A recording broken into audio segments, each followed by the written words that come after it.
urebye aha muri Kongo y'Iburasirazuba nibyo tumaze kunyuramo mu myaka ibaye ingahe mbese ubu ni 4 ni 5 urebye ibyo tumaze gusiga inyuma yacu kandi bifite ibimenyetso bitanga ubuhamya. Erega hano muri Eastern Congo hariya Goma n'ahandi twateraniwe n'isi yose. Isi yose yateraniye ku Rwanda. FDR na biriya bishamikiyeho byose bavuze Wazalendo biki Abarundi FARDC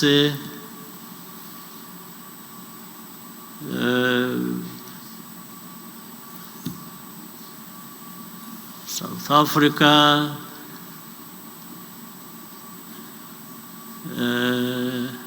n'abandi nahitamo kwihorera sinirwa mbavuga.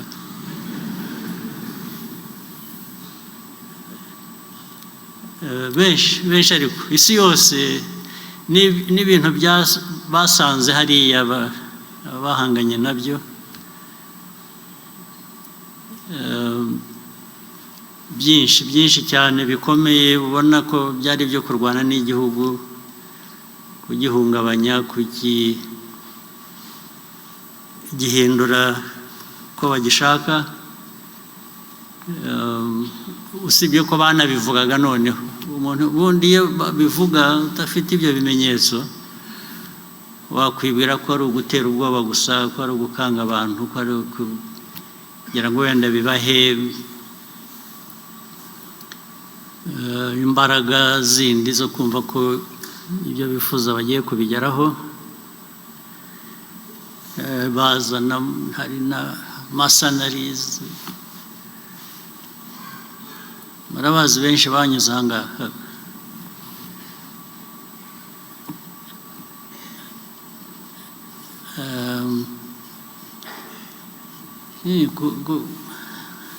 guha abanzi inzira ngo ntibanyureho bakuvire mu ntambara itari iyabo n'ubundi nabyo umuntu yabishimira izi ngabo zacu zibikora n'abandi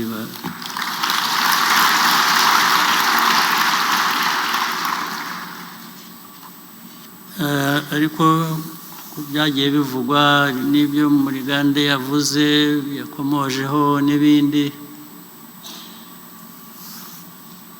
U Rwanda rwo nanone muri ariya mateka duhora turi ku urugamba rwo kubaho ubwabyo tuzaduhora ari intambara turwana. Nubwo rero twaba dufite abo batwifuriza nabi batuzengurutse hirya no hino,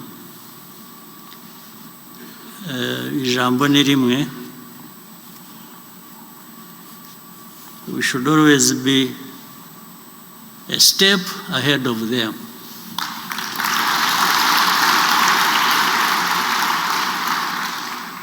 Tuzaduhora tubari imbere, ntabwo uburenganzira bwacu n'ubushake bwacu,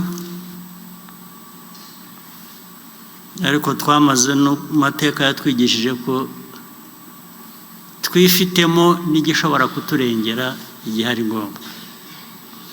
Nibyo tuzajya dukora rero, ariko ndabisubiramo kugira ngo byumvikane ko kugira ngo bimere gutyo imikorere mibi, imico itari myiza, yaba ya politike yaba yindi yose, dukwiye kuyirinda byanze bikunze. Ibintu by'amacakubiri, erega twavuze iby'amacakubiri tuvuga Abahutu, Abatutsi, nibyo. Iyo umuco umaze gufata w'abantu guhora bishakamo amacakubiri biva ku kintu kimwe bikajya no ku kindi. Bamwe baza bari hano cyangwa mwarabyumvise, ubonye ngo ejo bundi aha abantu babonye ko ibyo amacakubiri y'ayo moko y'abahutu n'abatutsi bidahagije, bajya no muri clans. Ubuhutu n'ubututsi ntibihagije, bajya mu bakono, utari umukono, ibyo mwarabyumvise. Buriya se biriya ni iki rwose? Ariko ibyo uko mbyita biriya ku rundi ruhande ni umurengwe. Erega hari ubwo abantu bakemura ibibazo biremereye nk'ibyo tunyuramo, bageraho babikemuye babona nta bibazo bafite bagahimba ibindi. Buriya ni umurengwe abantu. Ariko nabwo kurengwa muri twe u Rwanda, abanyarwanda kugira ngo barengwe, njye nibwiraga ko tutaragera aho ngaho. Ubundi abarengwa mu Rwanda ko ruteye, ko tumeze abanyafurika, ko duteye, ujya kurengwa burya biba bivanzemo ibintu byinshi, abakubiyemo ibintu byinshi, harimo n'ubusambo, harimo umuntu yabyita icyo, ariko ko nta gaciro bifite na busa.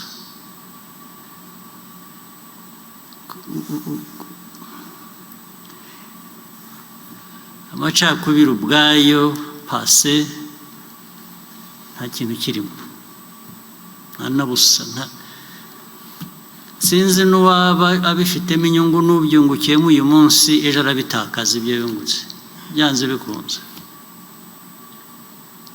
Ubu rero tuzasubiremo, ariko nabyo birasa ngira ngo ni umuvumo.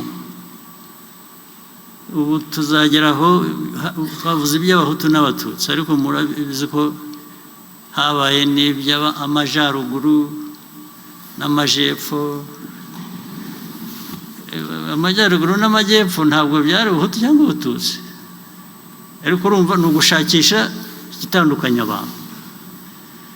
Ubwo tubivuyeho, tugiye mu moko yacu y'ikinyarwanda yandi nayo navugaga. Ejo bizaba ari amadini, ejo bundi babihimba ibyo ari byo byose. Bashaka amacakubiri ntibabura icyo baheraho. Ariko isomo ryo mu macakubiri sinzi ko hari ahandi ku isi byabaye nk'iwacu hano. Ubwo twaba tukibishakamo iki? Umuntu yaba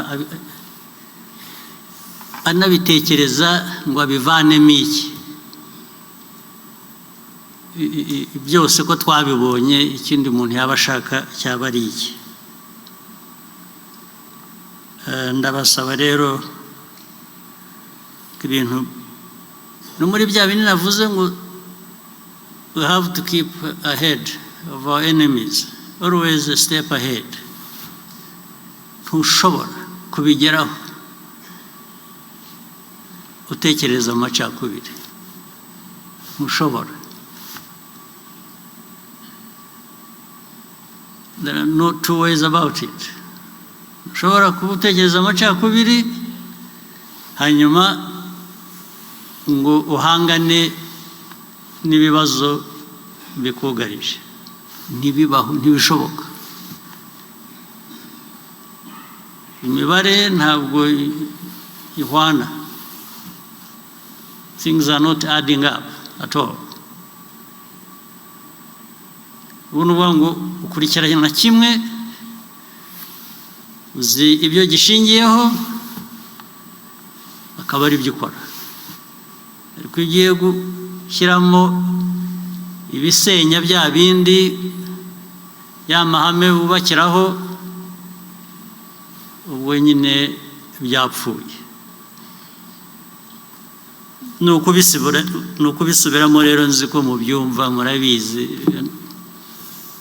N'abajya kwica ibintu nyine abenshi baba bazi icyo bakora, ariko inshingano dufite twese abari hano ni uguhora twiyibutsa, tubisubiramo, byananirana nubwo nyine tugahora duhanganye n'ibyo nabo tugomba guhangana nabo. Ndarangiza mvuga ko imbaraga za buri wese hano, yaba umuto yaba umukuru,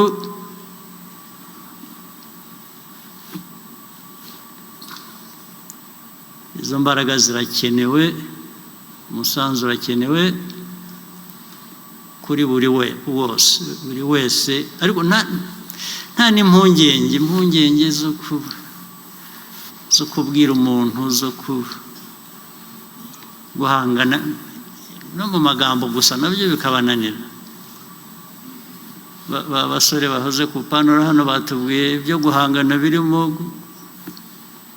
bya bindi muzi nyine, birimo gutakaza ubuzima, ariko ukananirwa no guhangana n'ibyo utari butakazemo ubuzima. Kubwira umuntu uti sigaho, ibyo uvuga, ibyo ukora bifite ingaruka mbi ituganisha hariya, byabananira gute koko? Ariko byombi biratureba, ari uguhangana nabyo mu mvugo, mu ngiro,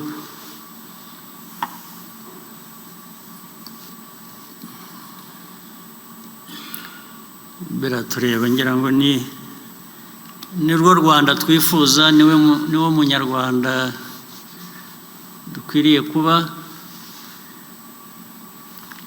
Ibisigaye ni amahitamo, muzahitamo